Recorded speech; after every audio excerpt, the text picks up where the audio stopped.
Let's just sharpen a knife. A basic sharpening with the KME. We have the nut on the rod. Back this up right to the end. Just finger tighten it. No pliers. Feed it in the end. Thread it all the way up. Hand tighten that. Put in the stone in. Select your stone. Set the base in first. Make sure it's not crooked. Loosen the clip. Tighten this knob. And just snug it. You don't have to crank that down. That's not going to fall out of there. Okay. Placing the knife in the jaws. Here's a nice American-made HK and D2 steel. Loosen this 3-wing knob just a little bit, a turn, half turn. Push forward on the back. Jaws will generally open. Not always. Sometimes you might have to give them a little shake. There are lines on the jaws so that we can line up the spine of the knife. But that's not really the most critical thing. What you want is some kind of visual reference that says, this is how I clamp this knife and this is how I clamp it every time. You can also use the front edge of the jaws. And with this grind line on a knife and the front edge of that jaws makes a really ideal place where you can precisionally put that back in the same place every time.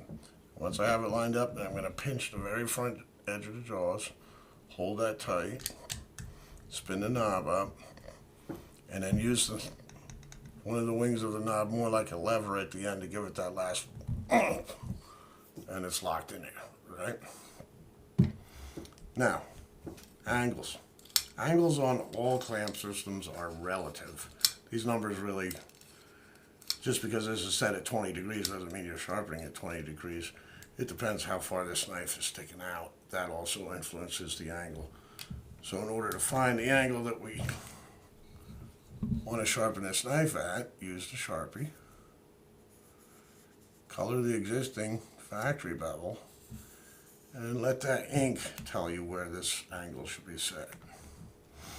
Starting with a 140, and I'm just going to make a couple swipes, just slightly, because I don't have to take off any material. I just want to take off ink. And looking at that, I see that it's a little too high.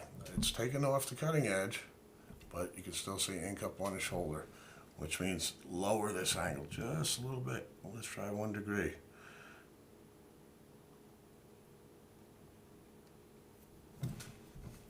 Same thing with that knob, just a little snugging. No need to crank it down. Double check your angle.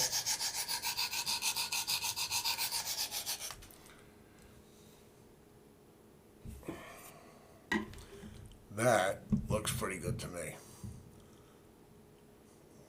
So we'll go with that. Now, just basic sharpening theory. People always want to talk about the burr. But very few people ever really tell you what it is. And as we remove material from this side of the blade, let's just pause and talk about theory for a minute. There's a bevel on this side, there's a bevel on this side. A dull knife, those two bevels do not come together and form a full apex. There's a flat on the top. So we have to take a little material off of this side and a little material off of this side and get them to come together. And the only way we know that we've actually got them together is when you can feel a burr. Now, if I'm working on this side of the knife, whatever side of the knife your stone is on, your burr will appear on the opposite side. So right now I'm working on the top.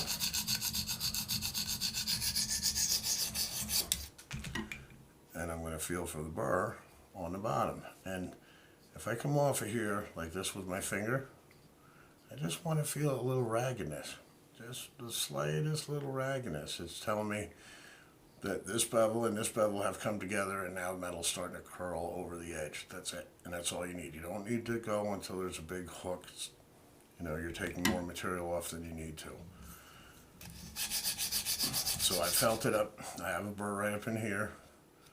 So I'll leave that alone. But down in here I don't feel one yet. So I'm just going to work that a couple more seconds. Also, I use two distinctly different strokes with each stone. Right now I'm not sharpening anything. I'm just removing material. I'm just getting this bevel to move closer to the opposite bevel and raise burr. Now we'll flip it over and give approximately the same amount of time to this side that we did to that side. Notice that I'm moving the stone quickly in and out, but the drift along the edge of the blade is pretty slow. I'm making sure that every bit of that blade gets the same amount of use or service from the stone. Now when you come to the tip, you want to see the tip disappear underneath that stone, out of sight, but you don't want to go so far that the stone rocks on it, because that's when you'll round over your tip.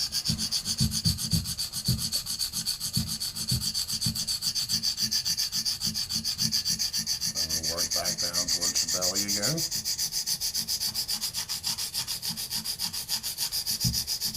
And I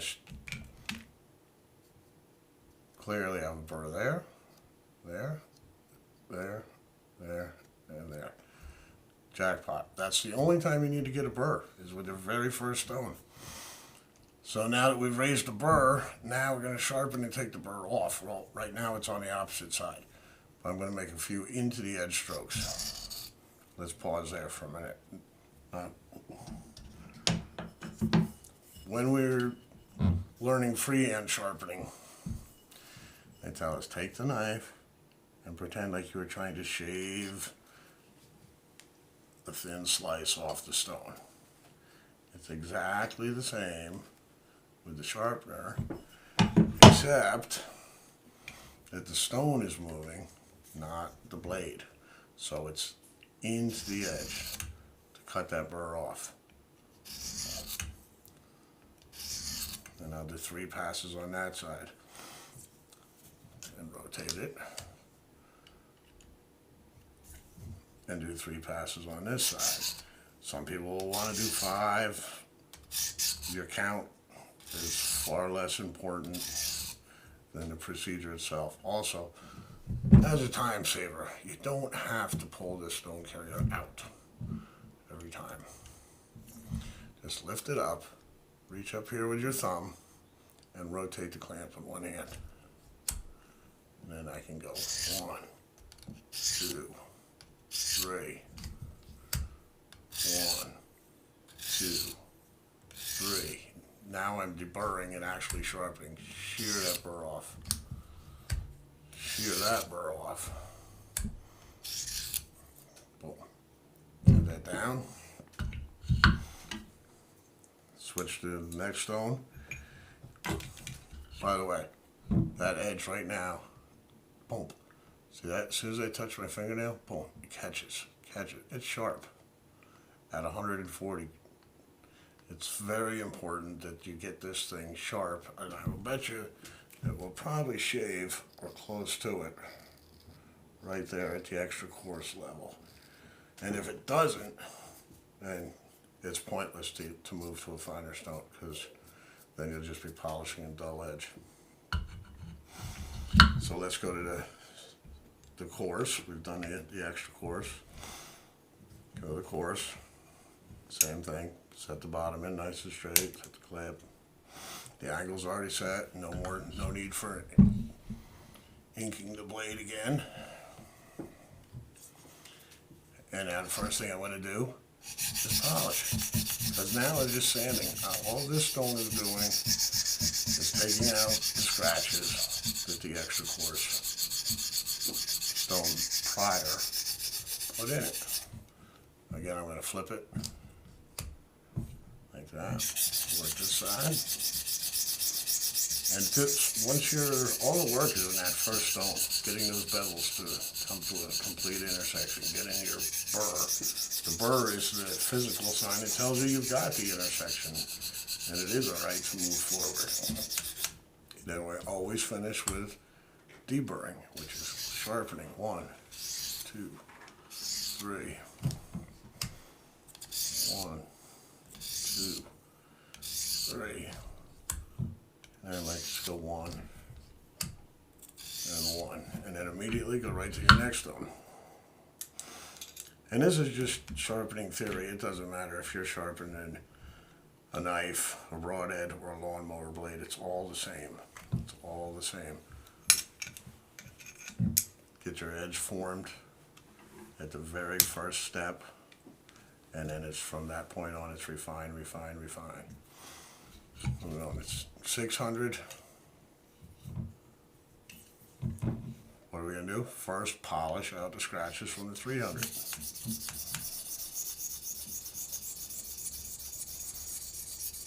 And these finer stones, once you, like I said, all the work is in the beginning. You stay with that 140, or sometimes you may even need a 100, or maybe even a beast if your knife has been abused.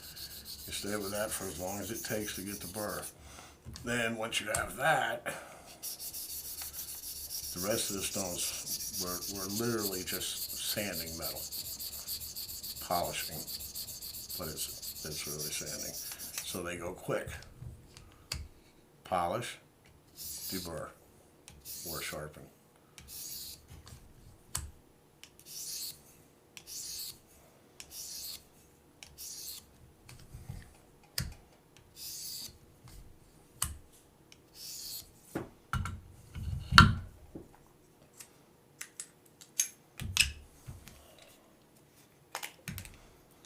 Extra fine, 1500.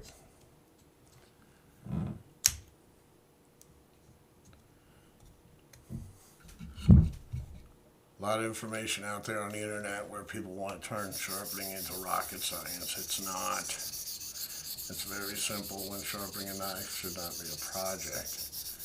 It's more about knowing and understanding the process than it is having the skill.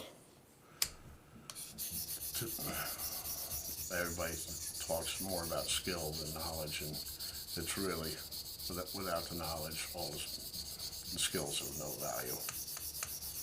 So now we're just polishing out, again, polish out the scratches from the 600. And this is my finest stone, so now I'm going to be a little, and oh, one other thing that's really important. I almost can't stress that I'm using literally that much pressure. Just the weight of the stone.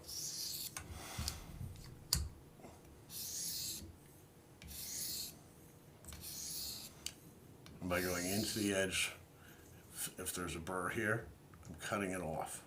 Cutting it off. If I was to pull away and there was a burr here, the burr would go to the other side. And you just end up chasing it back and forth all day. So always into the edge as your final strokes. Lighter, lighter, lighter. Until your last two, like I say, you're just like barely brushing.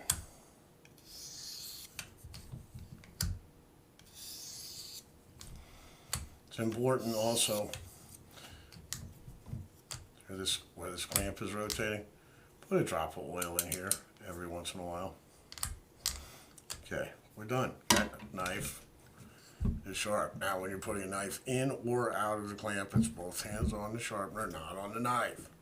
Pinch the jaws so the knife doesn't fall out, just pinch. Loosen up the knob, take your knife out. I don't know how much hair I got left here, but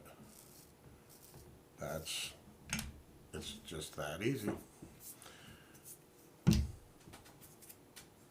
But it all came back to this, getting it very sharp at the coarsest stage.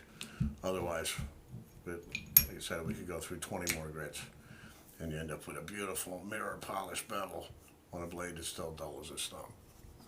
So if you can do that, you can sharpen any knife.